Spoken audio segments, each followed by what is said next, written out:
Muy buenas tardes, ¿cómo están? Espero que todo bien. Hoy quiero hablarles sobre el régimen de jubilaciones. Ya hemos llegado a analizar la Ley General de Educación, la Ley de la Carta Orgánica del Ministerio de Educación y Ciencias. Hemos también ya hablado del Código de la Niñez y de la Adolescencia, de la Ley de la Educación Inclusiva. Ahora vamos a estar hablando un poco del régimen de jubilaciones, que es un conjunto de leyes que establecen los procesos, los requisitos, las condiciones para acceder a este beneficio para todo profesional o para toda persona que tiene su periodo de aporte cumplido con la instancia que le beneficia. Es importante saber qué es la jubilación. La jubilación es un beneficio. La palabra jubilación viene de júbilo, de alegría. Es un beneficio que toda persona que llega a una edad luego de haber trabajado y aportado por tantos años le libera del trabajo y le permite seguir percibiendo un salario y en este caso también un seguro social en el sector docente de IPS. Bien, ya hemos visto en la ley 1725, Estatuto del Educador, que habían artículos que hablaban justamente de la jubilación.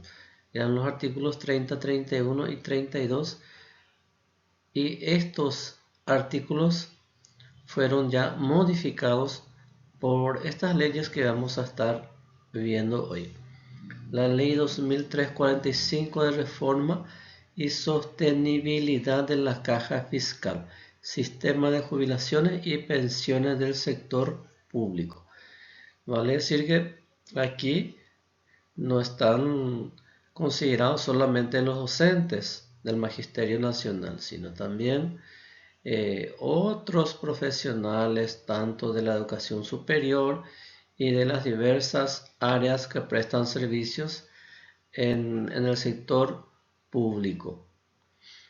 La ley 3542, que modifica y amplía la ley número 2345/2003 de reforma y sostenibilidad de la caja fiscal, sistema de jubilaciones y pensiones del sector público. También la ley 3542, que modifica y amplía la ley número 2345/2003 de reforma y sostenibilidad de la caja fiscal, sistema de jubilaciones y pensiones del sector público. O sea que empezamos con una ley, luego vemos otra ley que le amplía a la ley anterior y finalmente la ley 3542, que también amplía la ley 2345.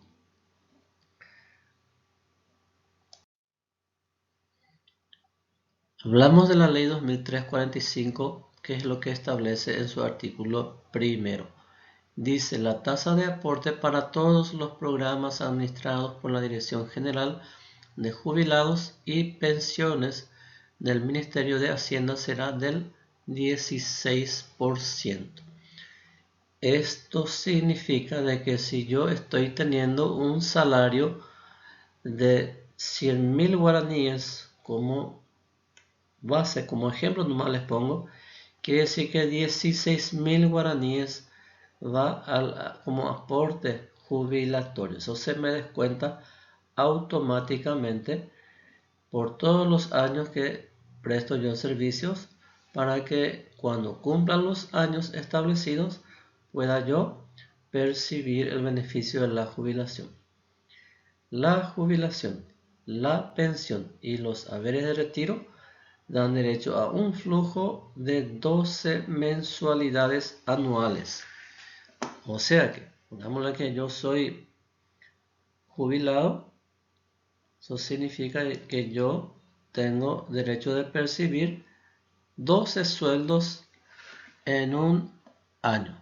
Como así también, acá nos habla con excepción de lo dispuesto en el artículo 12, inciso B de esta ley, por lo que queda expresamente prohibido el pago de aguinaldo a cualquier jubilado, pensionado, retirado del Ministerio de Hacienda.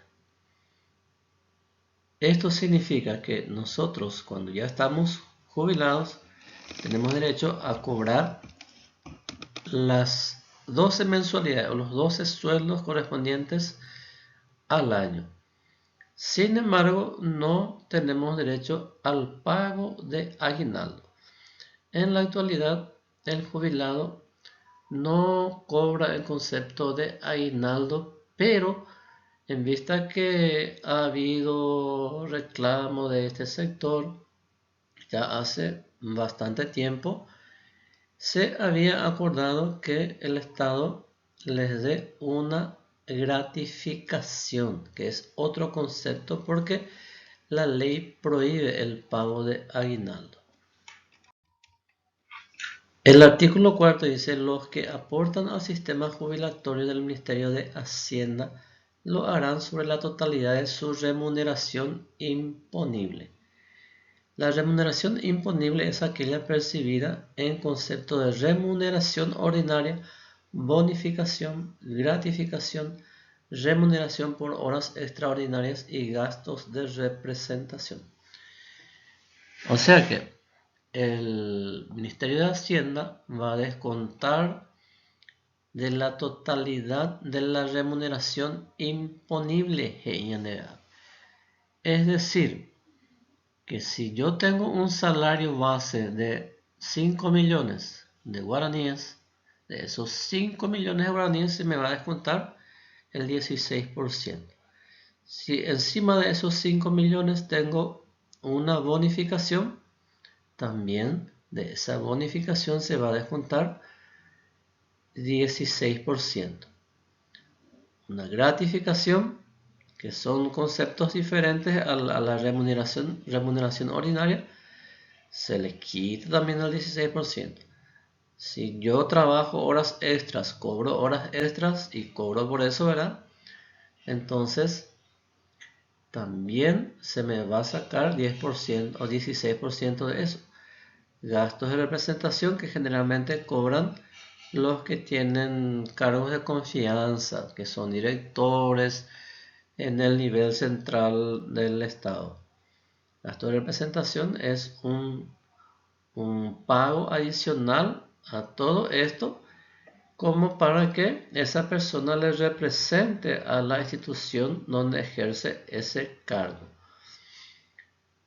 Lo representa en el sentido de que si yo estoy aquí en mi oficina, estoy en un cargo de director, la gente viene junto a mí, yo para ofrecerle una buena atención, ofrecerle por lo menos un café, agua, alguna muestra, alguna atención que yo le dé a la gente, estoy representando a esa institución. A eso se le llama gastos de representación. No se incluirán como remuneración imponible los viáticos, el subsidio familiar y el subsidio para la salud. De estos cobros no se dará ningún descuento. Seguimos. El artículo 6 de la misma ley. Tendrán derecho a pensión los sobrevivientes de los jubilados, pensionados y retirados fallecidos del personal en actividad con derechos a haber de retiro, jubilación ordinaria o extraordinaria. La pensión viene a ser un pago que se da a una persona que queda, por decir, queda sin la presencia de esa persona que estaba percibiendo y manteniendo a la familia por decir.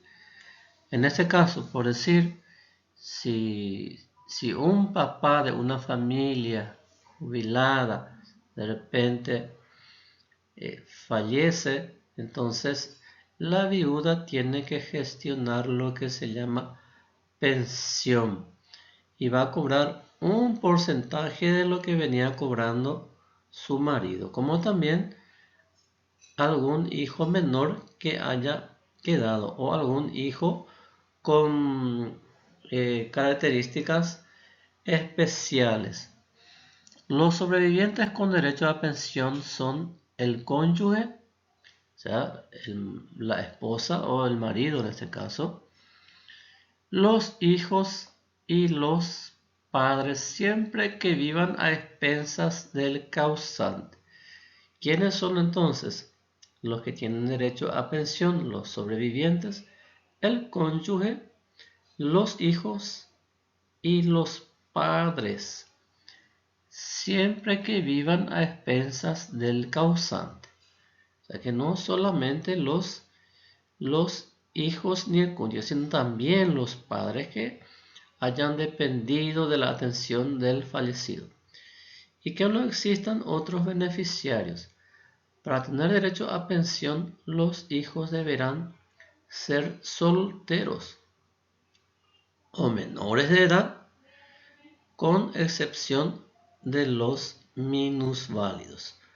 O sea, en este caso, con relación a los hijos, deben ser solteros y menores de edad.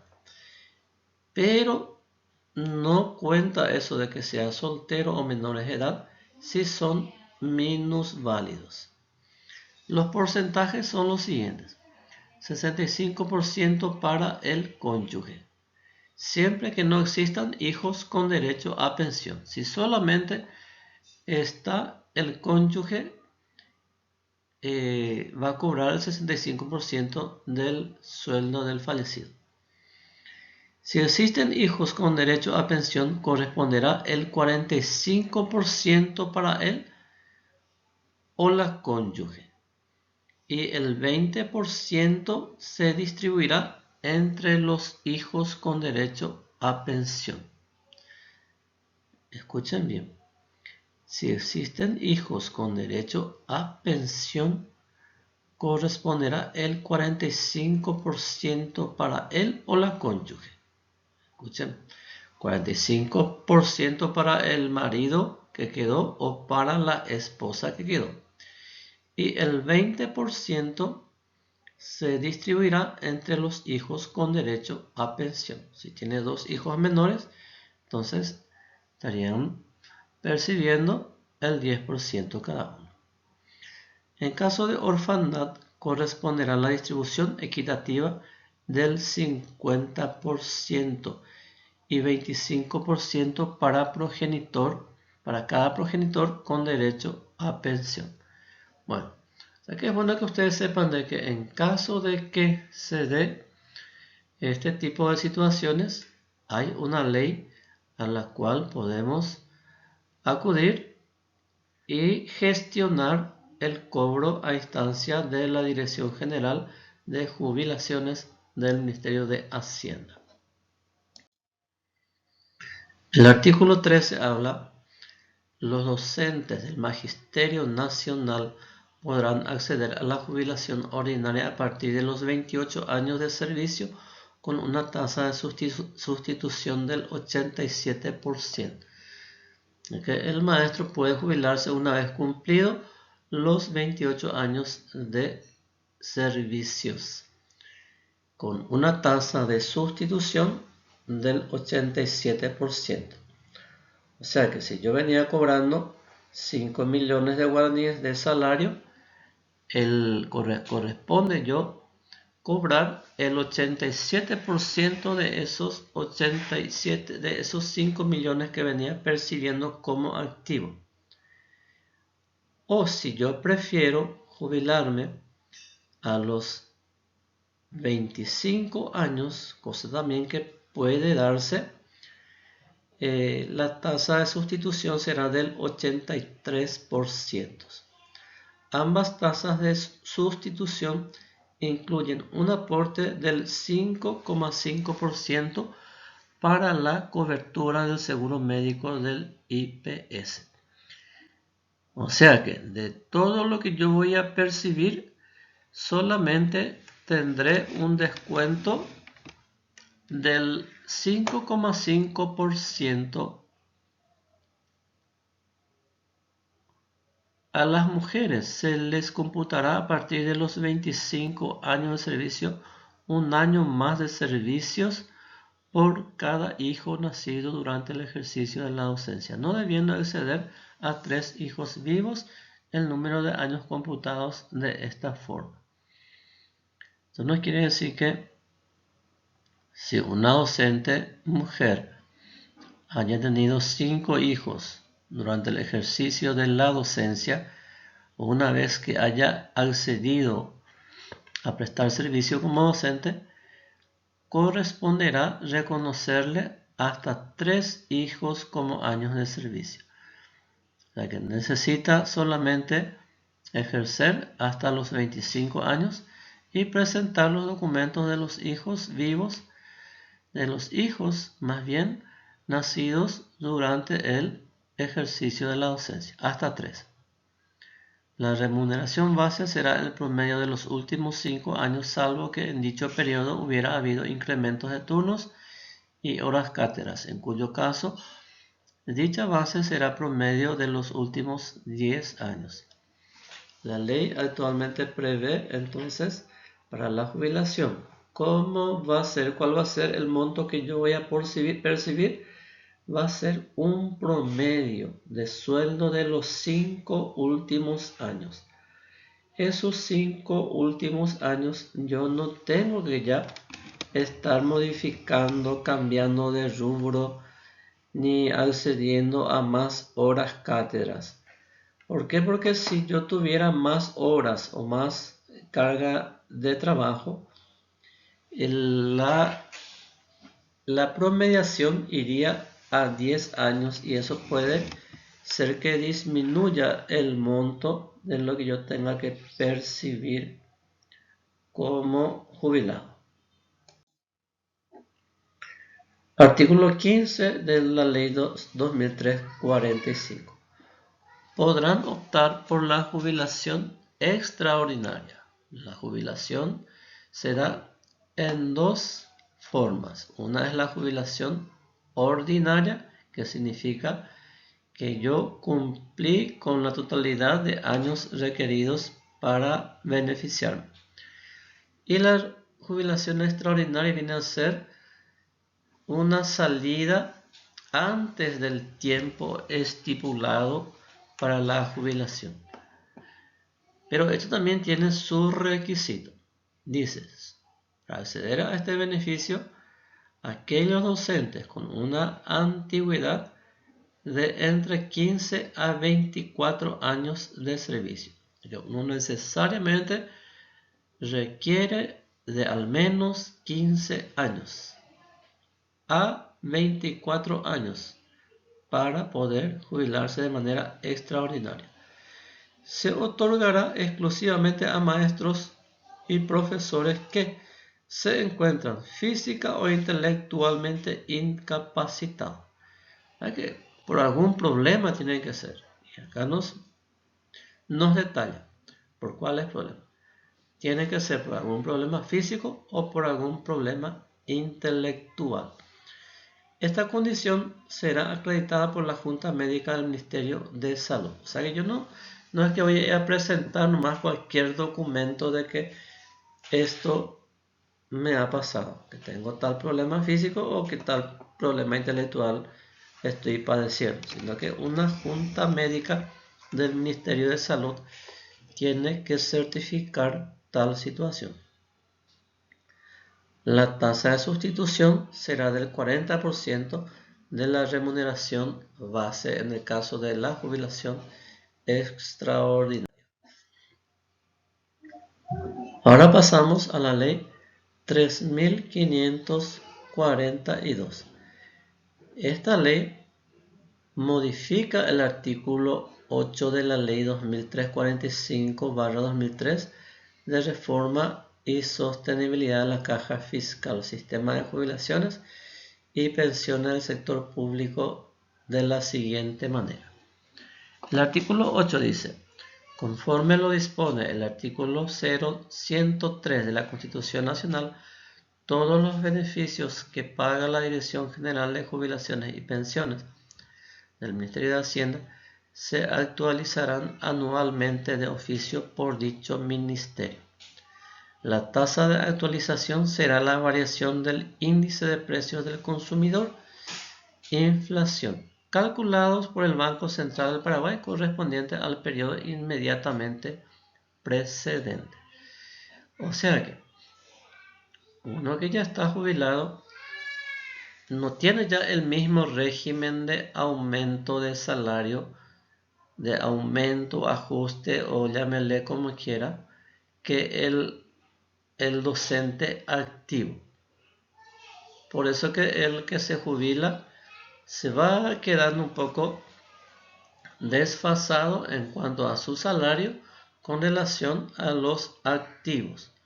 ¿Por qué? Porque el ajuste que se le hace anualmente se hace en base a un informe que hace el Banco Central del Paraguay con relación a la tasa de inflación, o sea que a la tasa de capacidad adquisitiva de la persona, de cualquier persona. Y generalmente dicha tasa suele ser muy baja para la vista o el parecer o la evaluación del Banco Central del Paraguay. Generalmente suele rondar por 2,5, 3%, máximo sería 4% en un año.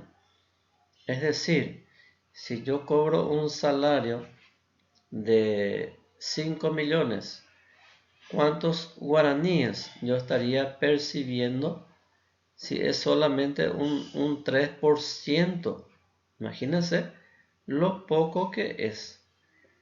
Esta es la parte que sí es un poco no muy favorable para la persona que ya se haya jubilado, porque el ajuste es muy chiquito.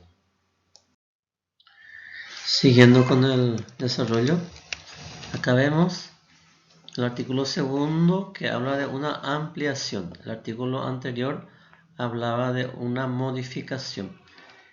Este sí amplía la ley y habla en su artículo 20 de que los profesores y maestros que hayan ejercido la docencia en instituciones particulares o privadas podrán sumar sus años de servicio en estas instituciones a los efectos de establecer su derecho a la jubilación en el sistema de jubilaciones y pensiones administrado por el Ministerio de Hacienda, hasta un máximo de 5 años. La suma de años de servicio solo se podrá realizar en los casos en que no haya simultaneidad del ejercicio de las instituciones en las instituciones públicas y privadas. ¿Qué significa esto? De que si una persona haya ejercido más de 5 años en el sector privado y después haya pasado al sector público y ya suma, por decir, 20 años de ejercicio en el sector público y tiene más de 5 años, por decir, en el sector privado. Entonces, tiene la posibilidad de que sea reconocido esos años de trabajo en una institución privada. ¿Qué va a hacer para eso? A tal efecto, fíjese como aporte especial al sistema administrado por el Ministerio de Hacienda el 16% de la remuneración por el tiempo de servicio a ser reconocido para la liquidación. O sea, para la liquidación se tomará la remuneración que percibe actualmente el docente. por esos 5 años tiene que pagar el 16% de su salario actual. Si hoy yo cobro 5 millones, entonces el 16% tengo que aportar por esos 5 años. Imagínense. Dicho aporte podrá realizarse de una sola vez o en 5 cuotas anuales iguales como condición previa para el otorgamiento de los derechos de la jubilación. Se computará de acuerdo con las disposiciones legales vigentes.